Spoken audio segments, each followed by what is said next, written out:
कराची वालों से गुजारिश है कि रबीउल अव्वल का महीना है, लोगों ने पूरे रोड सजाए हैं, गलियां सजाई हैं। कराची के अंदर बहुत ज़्यादा सजावट होती है।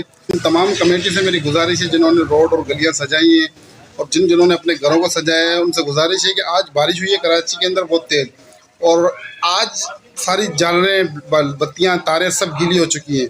तो आज एक दिन जो है ये बत्तियां ना चालू करें, क्योंकि अगर कोई हादसा हो सकता है, करंट का मामला है, किसी की जान भी जा सकती है। और जिन्होंने गलियां सजाई हैं, रोड सजाए हैं, उनके लिए खुसूसी ये गुजारिश है, क्योंकि हम लोग जब ये रोड सजाते हैं तो एक दूसरे के घर के ऊपर जानवरें लेके जाते हैं, एक दूसरे के घर से वो उठा रहे होते हैं, मतलब कई कई बिल्डिंगों को हम उसमें शामिल करते हैं।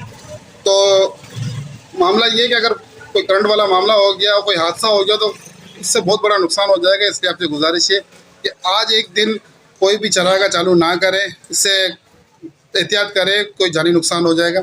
और हो सके तो इस वीडियो को शेयर करते ज़्यादा से ज़्यादा।